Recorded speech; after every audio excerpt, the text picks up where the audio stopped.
Olá, meus irmãos e irmãs de Ideal Espírita, amigos e amigos que nos acompanham aqui na página Estação da Luz Espírita. Muitíssimo obrigado mesmo pela sua companhia. Nós vamos exibir na sequência um programa muito bom. O programa Psicologia do Amor, segundo Joana de Ângeles, Aborto. Programa apresentado por por Kátia Faria, transmissão da Web Rádio Cristo Consolador. Mas antes do programa, nós queremos lembrar que a nossa página Estação da Luz Espírita não tem fins lucrativos. O objetivo é exatamente esse, divulgarmos a doutrina espírita. Nós reunimos aqui a programação da Web Rádio Estação da Luz de Natal e da Web Rádio Cristo Consolador em São Paulo, além de outras matérias espíritas, para que você encontre no mesmo lugar um material que atenda às suas necessidades, estudo, prazer, pesquisas. Então, nosso muitíssimo obrigado mesmo pela sua companhia e vamos a esse programa imperdível, programa Psicologia do Amor, segundo Joana de Ângeles, Aborto, com Kátia Faria, transmissão do Web Rádio Cristo Consolador. Vamos ao programa. Muito obrigado.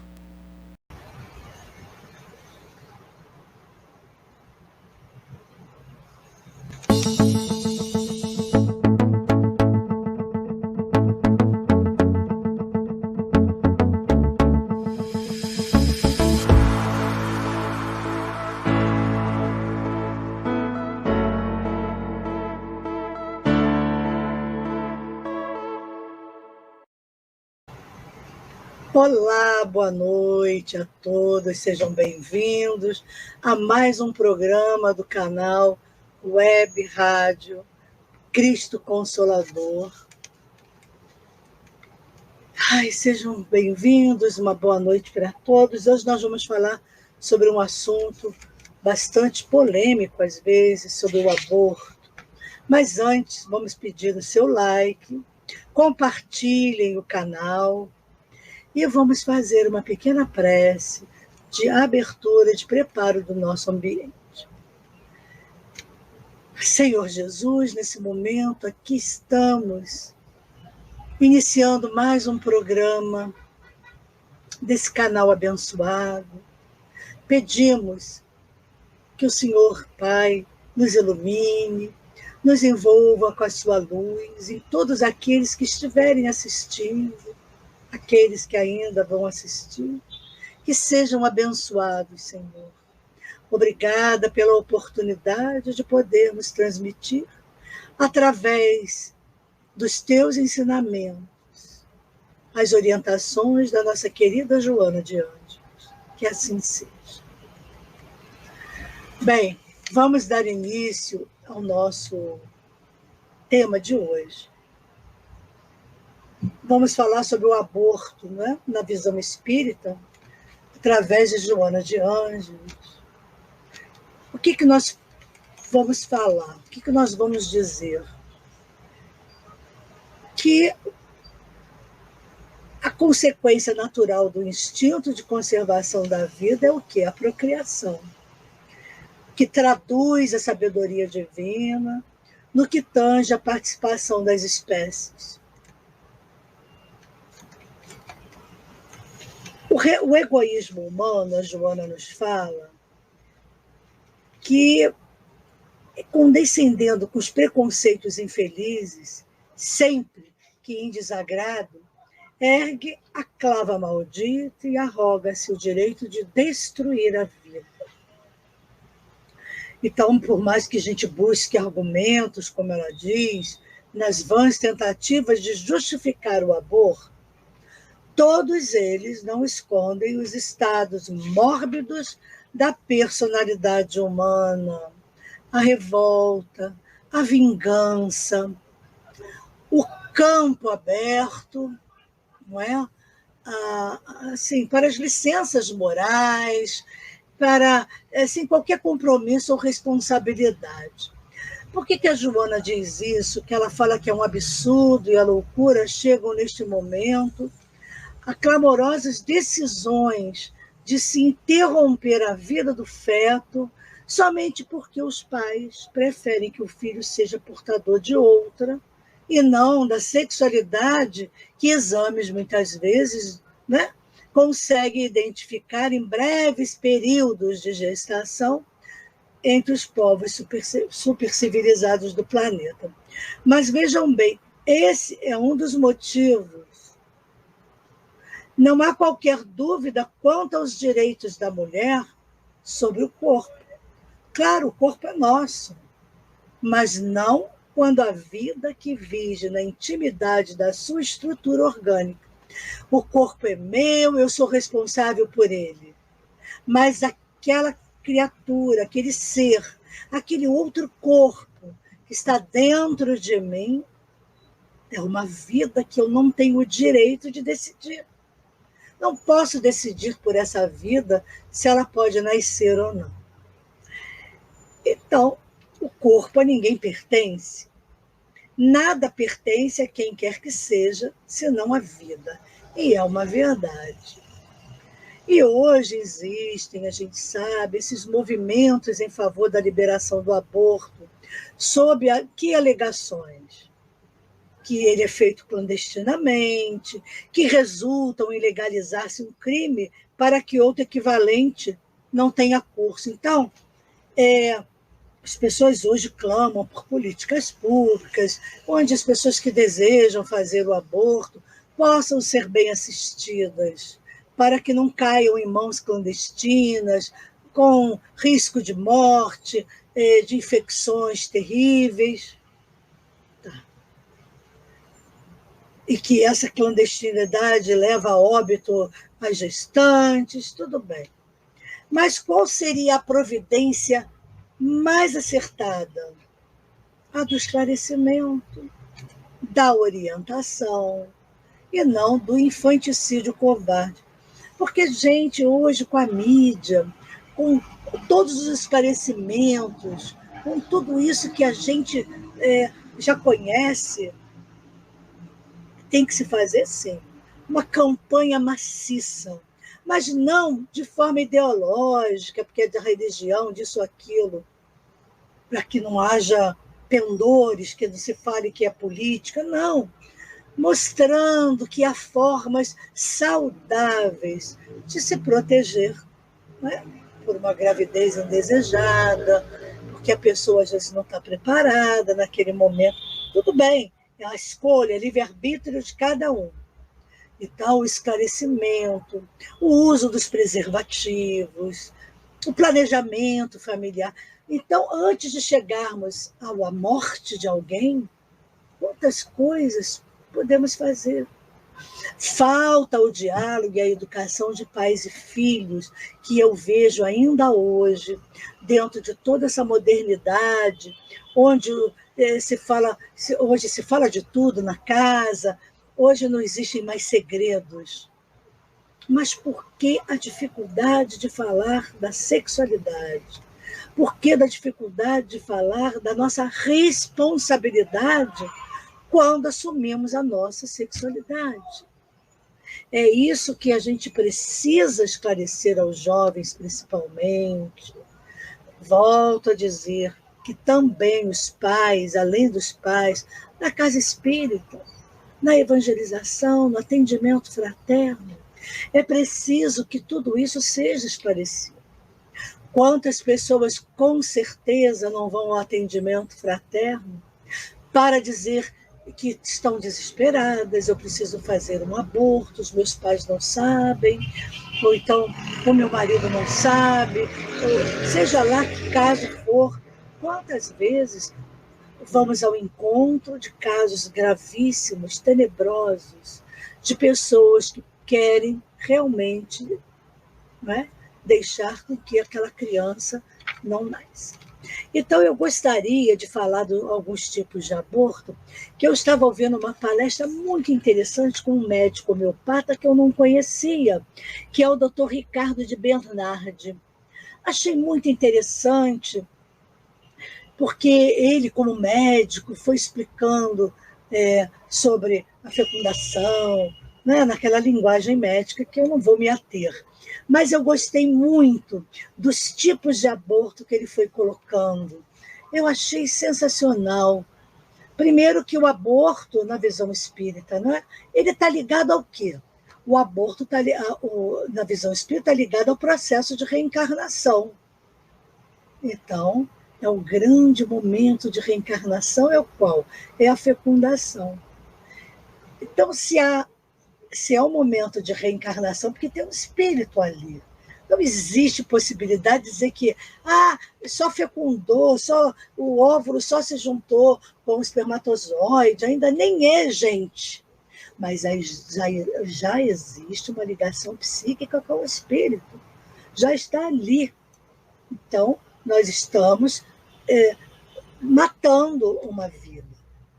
Ele fala eu gostei quando ele falou do aborto espontâneo, propriamente dito. Engraçado que eu nunca tinha lido assim profundamente sobre esse aborto espontâneo, porque às vezes a gente pensa, né?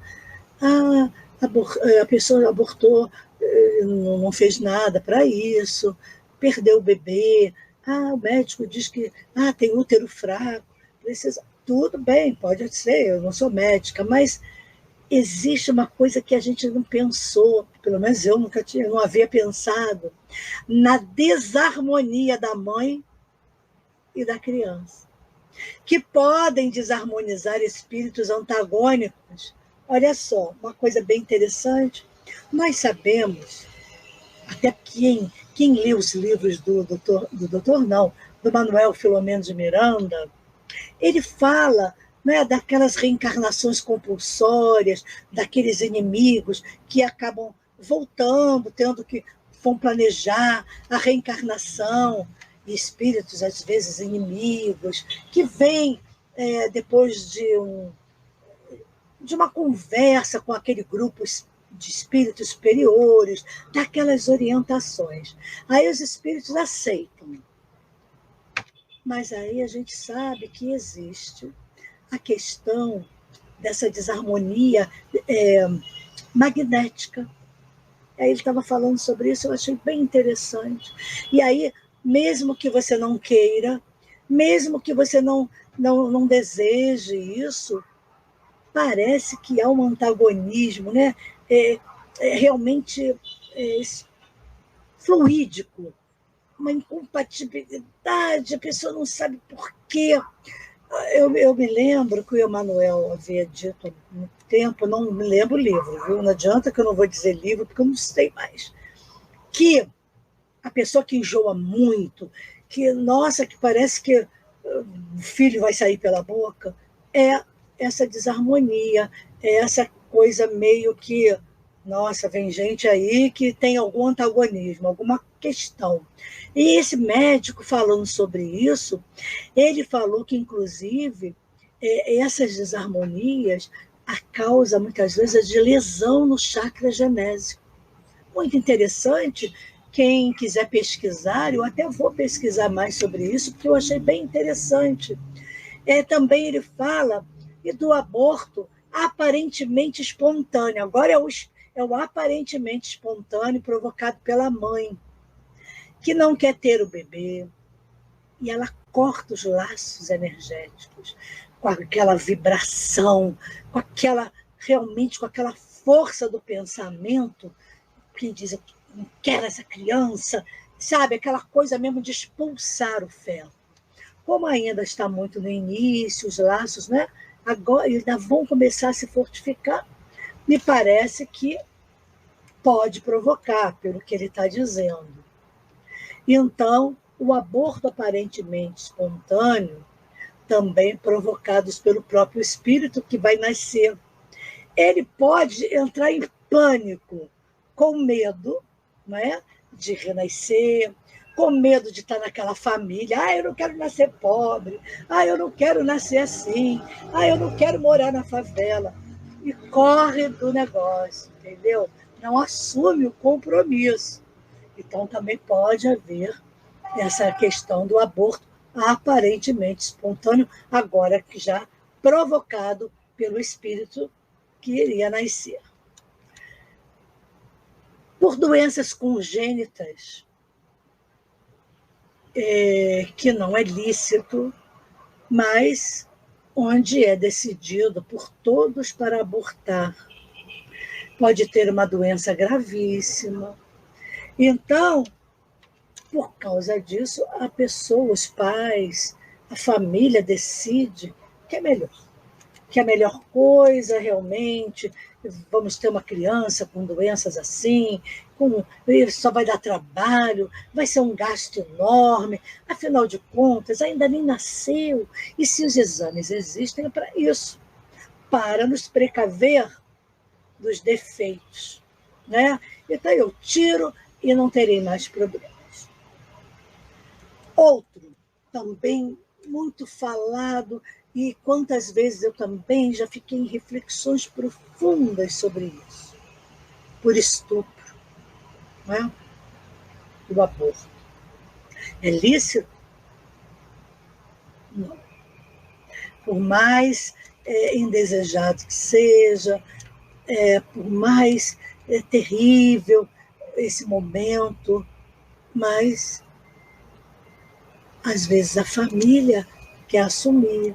A família diz, não, vamos ficar com a criança. Se a pessoa não se sente com coragem de enfrentar, existe também a adoção, gente.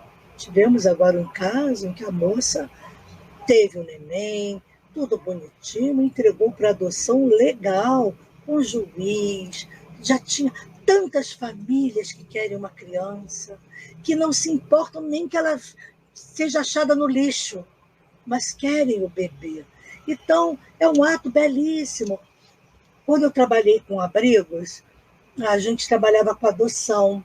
Então, a gente explicava para as famílias que queriam adotar como explicar para a criança adotada que ela é adotada. Porque a gente sabe que muitas famílias não querem contar, tem medo, que a criança queira saber a origem. Ah, eu quero conhecer então meus pais verdadeiros. O que é pai e mãe verdadeiros? Então, a gente tem uma técnica de usar que se explique para a criança, se conte, não se esconda da criança, porque no dia que ela souber, é pior. Será um trauma, às vezes são traumas, a gente conhece casos assim de traumas irreversíveis, de mudança de comportamento, a criança ficar com raiva dos pais adotivos não entenderem. Então, existe uma forma muito delicada de se conversar com a criança, que eu achei muito boa. Sim, meu filho, você não veio da barriguinha da mamãe, mas você é do coração. A sua mamãe teve você na barriga, porque existem dois tipos de mãe, a mãe da barriga e a mãe do coração. Então, a sua mamãe, como ela não podia ser mãe do coração também, ela deixou que eu criasse você. Não vai dizer que ela foi abandonada, não. Então, a sua mamãe achou que eu seria uma melhor, muito boa mãe, que te cuidaria bem, porque ela não era mãe do coração. Ela só teve na barriguinha você por um tempo, você nasceu, e aí eu fiquei com você pelo meu coração. É uma forma mais branda de começar a fazer com que a criança entenda. Não fique com raiva do abandono, porque existe uma questão muito interessante que a gente observava nos abrigos. As crianças que eram abandonadas, e elas são provocativas muitas vezes, porque elas querem testar o amor incondicional do adotante. Então, elas fazem tudo para serem, às vezes, insuportáveis. E aí, o que nós fazemos com as famílias? Orientamos, porque as famílias querem devolver a criança. Então, um dos argumentos é que a gente devolve o filho biológico para quem? Então, quando aquele filho não é aquilo que a gente programou na nossa cabeça, que idealizamos. Fazemos o quê? Jogamos o filho fora? Então, a mesma coisa, um filho adotivo não pode também ser jogado fora. A gente vai ter que... Ele é nosso filho. Ele se transforma em filho de verdade, porque não existe filho de mentira. Todo filho é filho de verdade, seja da barriga ou seja do coração. Então, também, mesmo com toda a dor do estupro, a mulher deve ficar com a criança, Se ela não tem condições psicológicas, devemos entender, compreender e nos colocarmos no lugar, tendo empatia, porque talvez nós não ficássemos com todas as teorias espíritas. Não sei, ninguém sabe da reação de ninguém. Então, é a orientação, é o acolhimento a essa mãe, e orientar, olha, se na sua família ninguém quer ficar, não, ninguém nem pode saber, qualquer coisa assim, entrega para adoção, onde essa criança será amada. Até porque também no juizado, ninguém vai dizer para a família que foi de um estupro. Isso é segredo de justiça. É uma criança que está sendo disponibilizada, a mamãe não pode ficar. Pode-se dizer tantas coisas, mas não precisa dizer que a criança é filha de estupro. Ah, foi devido a um estupro. Foi devido que ela foi encontrada num monturo de lixo, dentro de um banheiro, num cesto. Não é preciso dizer à criança isso, porque parece que a criança fica sempre com um buraco dentro dela. Por isso que muitos pais não querem contar. Mas aí é pior ainda, porque a criança sabe que ela é adotada, é impressionante. Com as entrevistas e com a experiência de conversar com crianças adotadas, a gente percebe isso quando elas falam disso, que elas sentiam que tinha alguma coisa errada, porque há um segredo na família, e segredo pesa, e ele acaba não sendo suportado. Alguém um dia, né, vamos dizer assim, cospe o segredo. Você é adotado mesmo? Pronto, acabou aí. Porque não se conta para a criança que ela é adotada, ou para o jovem, de uma forma bacana. Vai se falar disso como se fosse uma ofensa, para humilhar. Às vezes um primo, alguém, uma tia, alguém da família resolve falar dessa forma porque brigou com o pai ou com a mãe, está aborrecido, aí faz uma bobagem desse tamanho. Outro, o aborto indicado. Está lá no Livro dos Espíritos, na pergunta 359, né? Onde os espíritos nos dizem que, se há risco de vida para a mãe, pode-se fazer o aborto, porque entre uma vida que já está em curso e uma ainda que não começou, pode ser dada nova oportunidade a essa criança de renascer. Ela não está sendo riscada da vida daquela mãe, porque não adianta, vejam bem, quantas vezes os médicos, né, dizem assim, não, mas vamos tentar assim mesmo. Aí a mãe morre no parto. Quantas crianças eu já conheci, até já adultas, claro, dizendo, quando a gente fala de mãe, de pai, se eu não tenho, minha mãe morreu quando eu nasci. Uma menina uma vez me disse, eu não consigo perdoar minha mãe. Eu falei, como assim? Você não disse que ela morreu quando você nasceu? Pois é. Eu nasci, ela morreu, ela me deixou. Veja que coisa, que ferida que fica isso. Então, é o único caso que se é permitido. Um outro caso também muito interessante, uma história muito bonita, até que ele contou, e eu gostei muito. Fiquei tão emocionada na hora que ele contou, porque, sabe, foi muito bonito o caso que ele conta da criança anencéfala. E o anencéfalo, ele disse o seguinte, ele não é totalmente sem um encéfalo, sem o cérebro, ele disse que tem um pequeno, que é um pouquinho, ele quis dizer assim, que não é oco, tem lá uma coisinha. Tanto que tem crianças que eu já vi casos de criança que durou 2 anos, 1 aninho, tem outras que duram semanas. Então ele contou um caso muito interessante de um casal que ele atendia no consultório, né, de homeopatia, e essa moça ficou muito feliz, eles eram espíritas, e ela tinha muita vontade de engravidar. E quando ela engravidou, felicíssima família, todo mundo eles já não eram tão jovens, mas também não eram coroas, vamos dizer assim, né? Porque a gente já, em 50 anos, já é coroa mesmo, né? Então, uma faixa de 40 anos, ela engravidou, e aí foram lá, contaram para o médico e tal, foram fazendo os exames, maravilhoso, tudo bem. quando foram fazer aqueles exames naturais, né, de fotografia, o médico, um outro médico, muito constrangido, preocupado em contar para eles que a criança era anencéfala, e aí, se ela quisesse, ele poderia fazer o aborto, não teria problema nenhum, é justificado, é justo. Ele disse até assim: se for por causa de dinheiro, não se preocupe. Eu falo com a equipe médica, não vamos lhe cobrar nada. Sabe assim, olha, eu estou lhe fazendo uma caridade. Faço até de graça, como que diz assim, poxa, coitada, ter um filho anencéfalo, ai, que horror, não é? Que tragédia. Aí eles disseram assim para o médico, nós vamos pensar, tá bom? Foram para casa e decidiram ter a criança. Olha que coisa linda. Voltam ao médico e dizem, nós resolvemos ter a criança. O médico foi em pânico, como assim? Eu já ofereci o hospital, você já sabe que...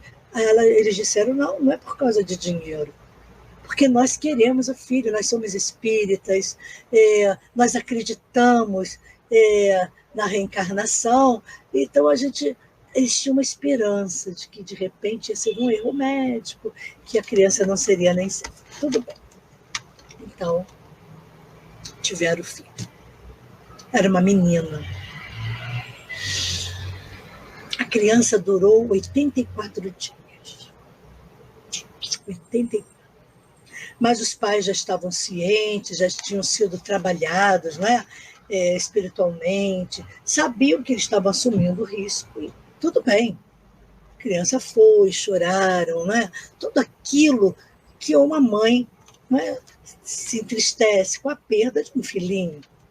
Um dia foram a uma casa espírita, não sei se foi visitar, não lembro mais a história, porque a gente acaba esquecendo os detalhes que a pessoa que vivenciou o caso conta. Eu só estou fazendo só uma coisa rápida. Eles foram ao centro espírita e foi numa reunião mediúnica que eles estavam lá. Aí teve um mentor que disse que havia uma comunicação. Aí permitiram a comunicação. Aí o espírito, o médium, né, que estava comunicando, disse o seguinte, o espírito: eu gostaria de agradecer, em primeiro lugar, a minha mamãe e o meu papai. Parecia uma criança falando. Aí todo mundo ficou assim, se olhando, porque, né, ninguém sabia a quem o espírito estava se referindo. Eu gostaria de dizer que eu agradeço muito a oportunidade que eu tive de renascer em tão pouco tempo, com o problema, né, que foi e tal. O espírito agradeceu dizendo que ele precisou passar por aquilo, e explicou lá um caso que agora também não me vem, mas um caso grave que o espírito tinha cometido. Ah, já sei, me lembrei agora, tinha feito aborto. Então, ela precisou passar por aquilo para refletir. Aí agradeceu, disse que ela era extremamente grata.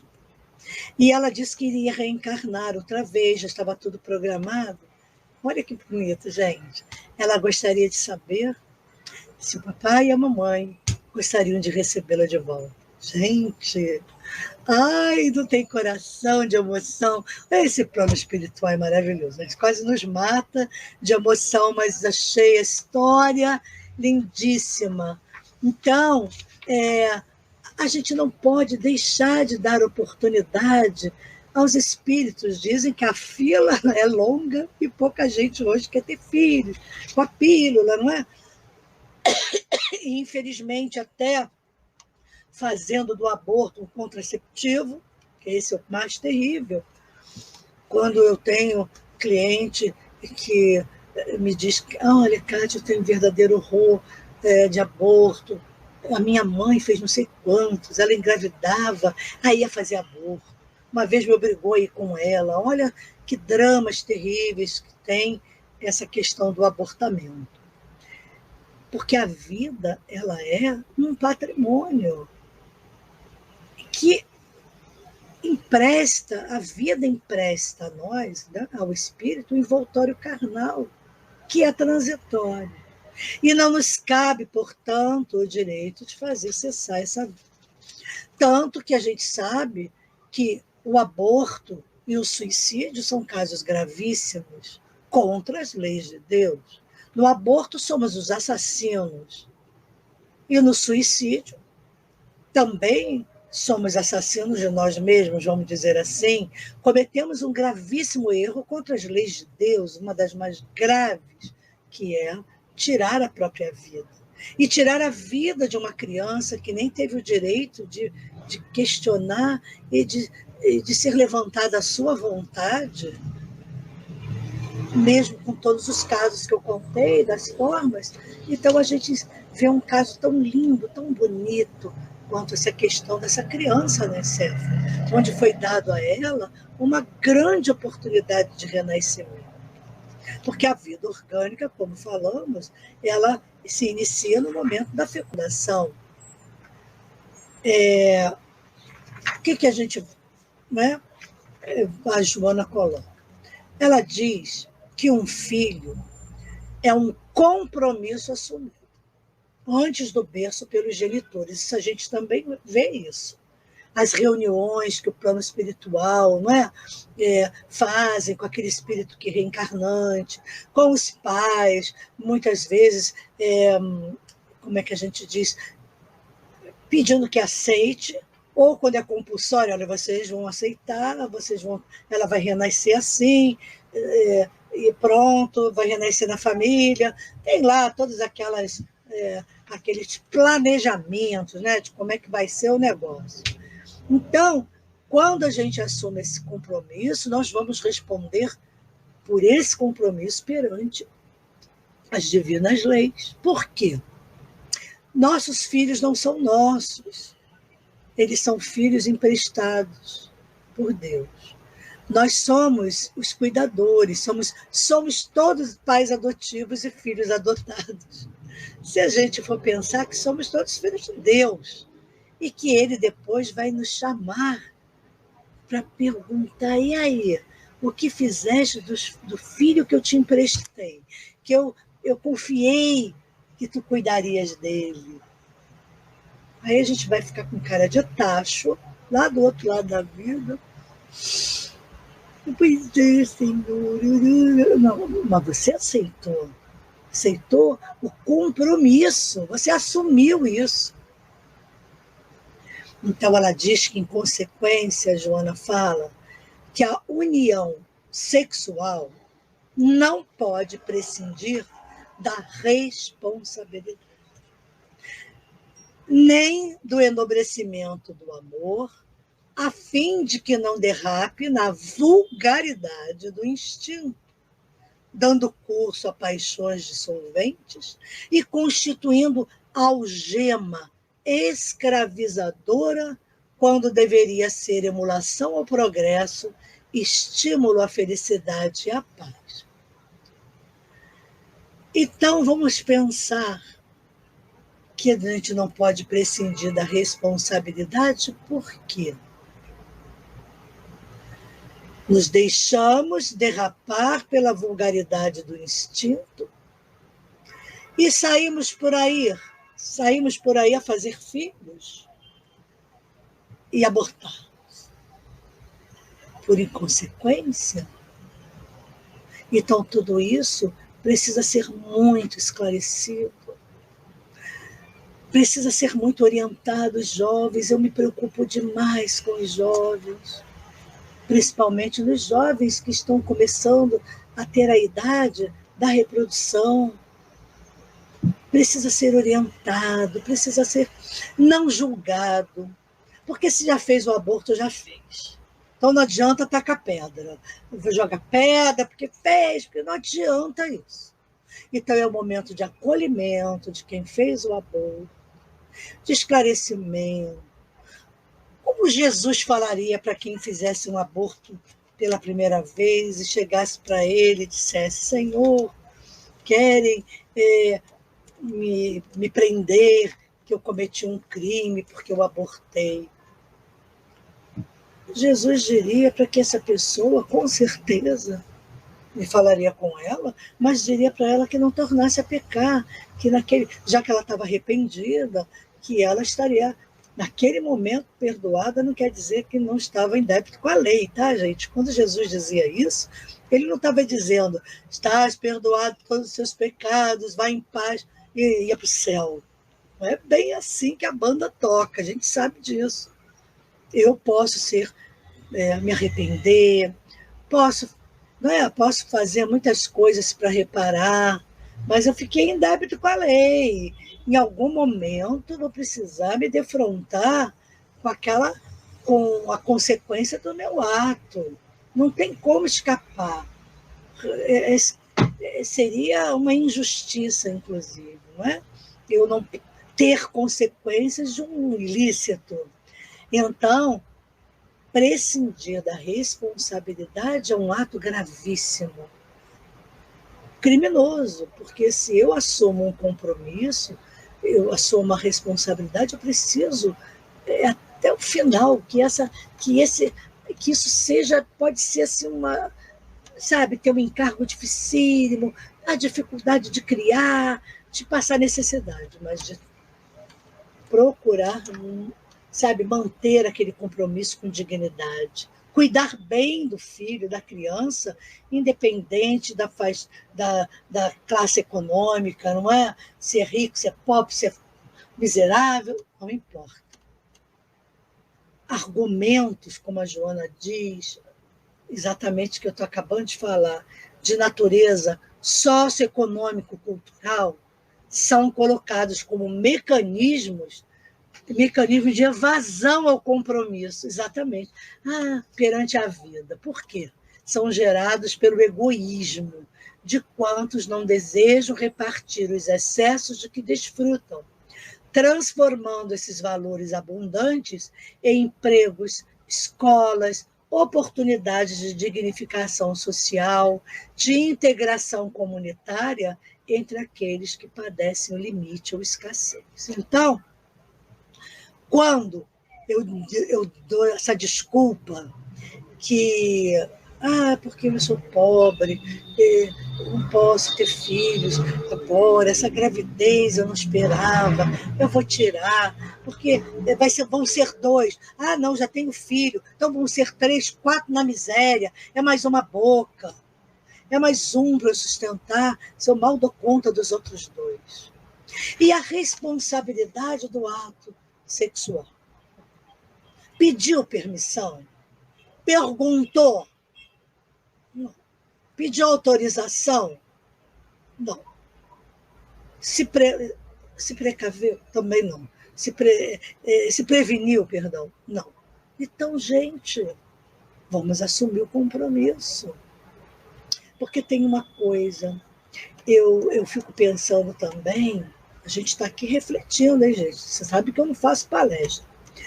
Eu fico pensando numa coisa muito interessante para a gente refletir, porque Deus é tão bom, mas é tão bom que próprio Jesus afirmou que quando disseram, abordaram Jesus lá por um papo e disseram, mestre, tu que é bom e verás.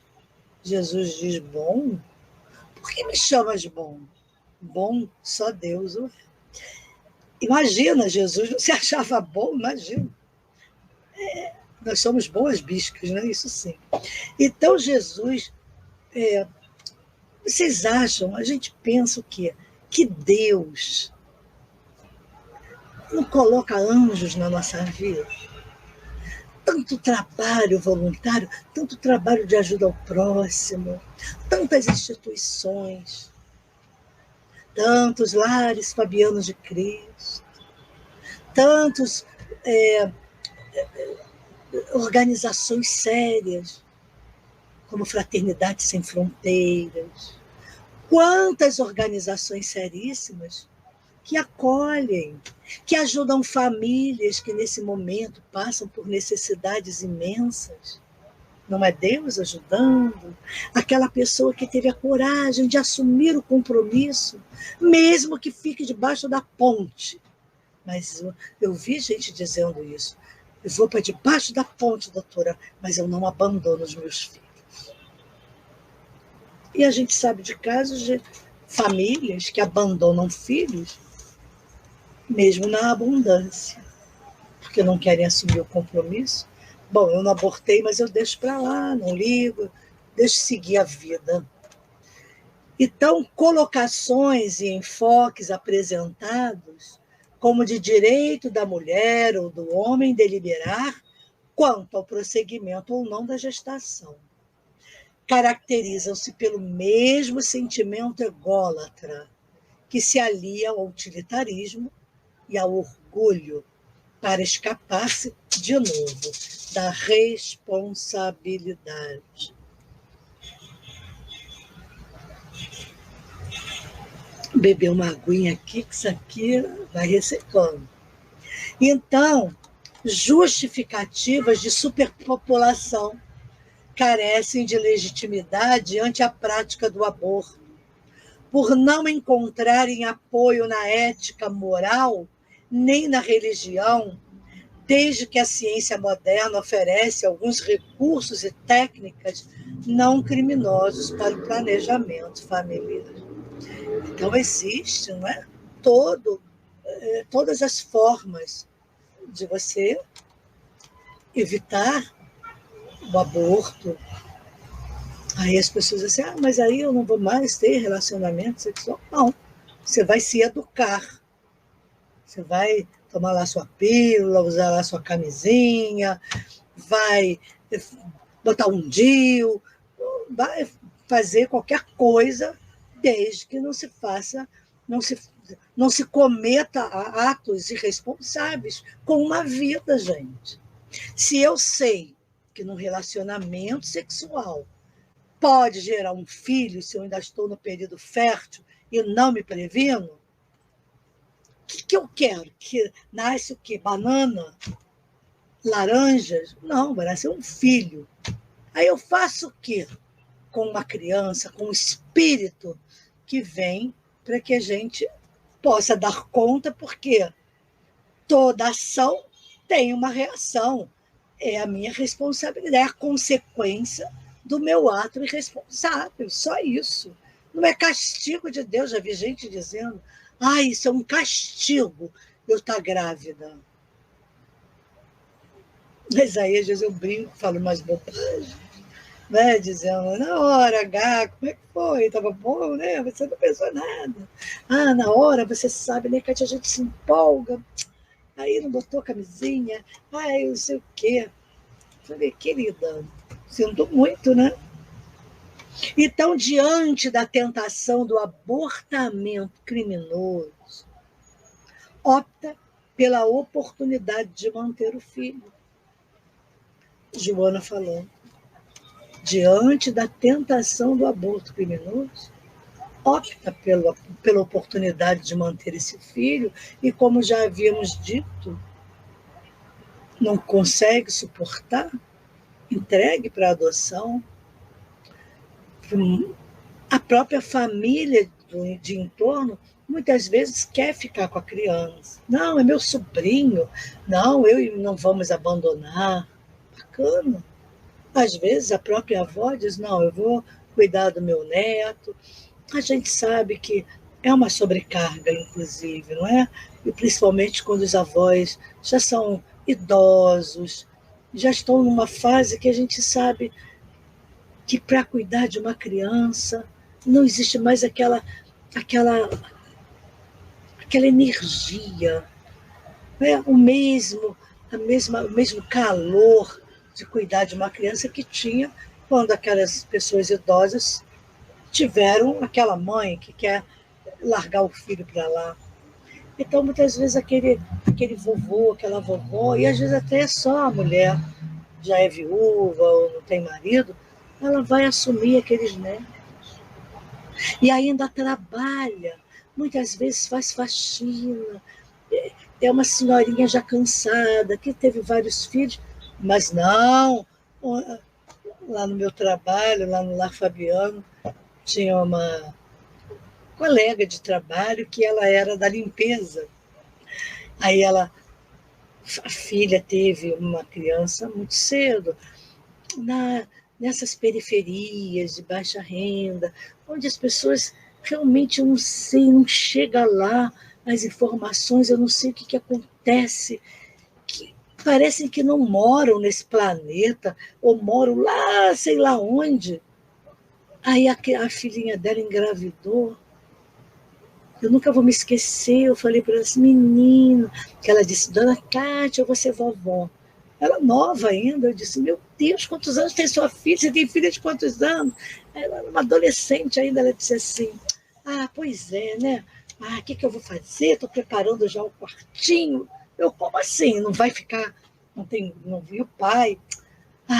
Olha só, dona Cátia, eu não vou abandonar meu neto, ou minha neta. Onde come um, come mais um. Antigamente era assim, agora não, mas ela disse também, eu vou fazer faxina final de semana para ganhar um por fora. E tem mais. Se é para passar fome e miséria, passa todo mundo junto. Eu achei tão engraçado. Ela fala disso com uma naturalidade. Onde passa aperto um, passa dois. Eu não vou abandonar nem minha filha e nem o meu neto. Gente, isso é uma lição. E ela não era espírita, não, hein, gente? Não é porque trabalhava no Lar Fabiano que é espírita. Eu acho que até que ela era evangélica, não me lembro. Mas eu sei que ela disse isso com tanto amor, com tanto acolhimento a essa filha. E o mais engraçado, eu vejo pessoas abandonando o filho por muito menos, e as razões são as mais insignificantes. E eu ri muito, que aquele netinho fez 1 aninho de idade, eu ainda estava lá. Gente, vocês tinham que ver esta criatura preparando o aniversário de 1 aninho do neto. Aí a gente brincava, menina, dona Cátia, olha, já comprei isso, comprei aquilo. Aí teve a festa. Ela disse que fez um bolo gigantesco, chamou a criançada toda da comunidade, que foi uma festa maravilhosa e que ela ficou tão feliz de proporcionar aquela festa para o neto. Gente, eu ficava encantada ouvindo. E elas assim gostavam de me contar, porque elas sabiam que eu gostava de saber. E eu ficava perguntando, e aí, como é que foi a festa? Teve festa? E como é que foi? Dona Cátia comeu o bolo todo, senão trazer um pedaço para si. Falei, não tem problema, isso é uma bobagem, mas importa que foi bom, vocês se divertiram. Gente, olha que exemplo. Às vezes eu fico envergonhada quando eu ouço esses exemplos por outros motivos, por outras questões, que às vezes a gente reclama, ou fica com raiva, tem um sentimento menos elevado. Eu fico pensando, gente, com tão pouco, essas pessoas ficam tão felizes. Não quer dizer com isso que eu pense que essas pessoas, esses nossos irmãos têm que viver na miséria. Não. Eu penso que nós temos que fazer alguma coisa sim. Mas quando elas trabalham, elas são tão dignas. Ganhando com o seu dinheirinho, elas multiplicam, gente. Eu fico tão impressionada. Gostam de comprar coisas boas para os filhos. Eu fico encantada e sempre dou a maior força. Ainda digo, tu não vai comprar porcaria, tu compra coisa boa, porque é para durar, porque se compra uma porcaria, amanhã quebrou. A senhora tem razão, eu gosto de comprar coisa boa. Eu gosto de comprar perfume bom. Era muito engraçado e muito bonito, porque não perde a vontade de se cuidar, de ficar cheirosa. Isso é dignidade. Então a Joana fala, já que o não podes consultar, quer dizer, consultar a criança, se ele gostaria ou não de ser assassinado, faculta-lhe a bênção da reencarnação e ama-o, seja qual for a circunstância em que te chega. Oferta-lhe carinho e ampara-o hoje, a fim de que ele te proteja amanhã. E mesmo que o filho não te venha a amparar mais tarde, terás a consciência tranquila que te constituirá passaporte ante a aduana da vida espiritual que atravessarás mais tarde, livremente, ante os códigos supremos da divina consciência, geradora e condutora da vida em todas as suas manifestações. Então, vejam bem que... desculpe, gente, a janela que eu deixei aberta, um barulho, eu não quero que atrapalhe. Ao vivo tem isso também, né? Tem as vozes do além que aparecem. Então, veja bem, se a pessoa tiver a opção de pensar assim, né, vamos parar assim amanhã, ele vai cuidar de mim, amanhã ele vai me amparar. Mas e se não me amparar? E se não cuidar? Se a gente soubesse disso, o que a gente faria? Advogado do diabo isso, né? É verdade. O que nós faríamos também se a gente soubesse que teríamos um filho que seria um ingrato, que só nos dariam decepções, que só fariam tudo aquilo que a gente ficasse arrasado, se não correspondesse. E aí? Teríamos esse filho? Ou pensaríamos, já que eu sei que não vai prestar, que vai me abandonar na velhice, eu vou abortar? Mas a Joana fala aqui que não importa se ele não nos pare, mas que teremos a consciência tranquila como passaporte para a vida espiritual. Quer dizer, que é melhor passaporte do que esse? Aceitar, seja lá quem seja esse espírito, onde nós iremos nos reconciliar. Porque todo espírito que renasce é para a nossa conciliação. E quem sabe, às vezes, um espírito de muita luz, que virá para reformar, né? Virá para transformar toda a família, todo o seu entorno. Será um espírito elevado. Então, a gente precisa pensar muito a respeito dessa questão do aborto. O que fazer para não cometer um delito tão grande? A Joana ainda fala que quando qualquer crime torna-se um comportamento legal, jamais se enquadrará nos processos morais das leis soberanas que sustentam o universo em nome de Deus. Não teremos justificativa mesmo que o aborto seja legalizado. É legalizado para quem? Então, diante das leis de Deus, das leis soberanas, qual será a nossa justificativa no plano espiritual? Ela diz também que diante do aborto, o indelineamento, aí ela dá uma orientação. Procura pensar em termos de amor. E o amor dir-te-á qual a melhor atitude a tomar em relação ao filhinho em formação, conforme os teus genitores fizeram contigo, permitindo-te nascer.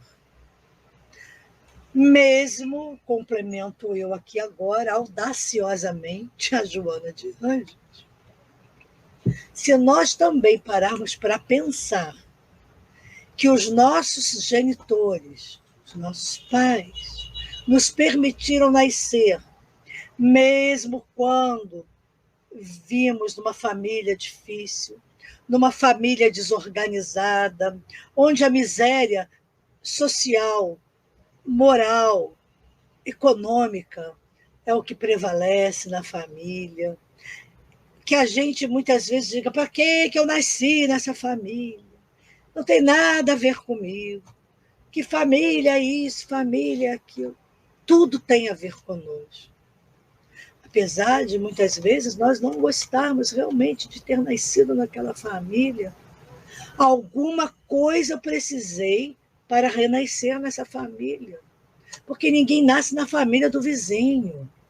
Nascemos na família que precisamos, na família que necessitamos nos harmonizar, nos acertar.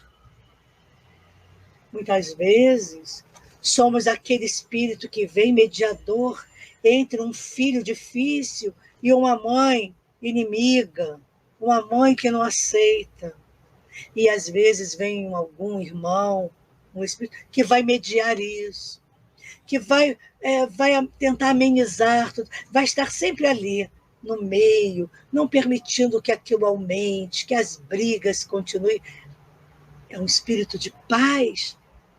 Então, se nós formos pensar nisso, de que pode ser também um espírito de porco. Gente, pode ser sim. Mas o amor cobre a multidão dos pecados, conforme diz Pedro. Então, se o amor cobre a multidão dos pecados, podemos ser nós, aqueles que geramos e que aceitamos o Filho, somos esses que temos que dar um jeito. Voltando a lembrar do que a Joana fala. Mas mesmo assim, diante dessa família que eu detesto, que eu não gosto, tal, mas eles me permitiram renascer. Eu estou aqui tendo essa grande oportunidade do renascimento, que eu já disse, não está fácil, dizem que a fila é longuíssima. Se eu tive essa oportunidade, eu tenho que também dar oportunidade a esse ser que vem, que pode ser igual a mim ou até pior, necessitadíssimo de voltar, para acertar as contas, acertar aqui os ponteiros do relógio que ele deixou atrasar.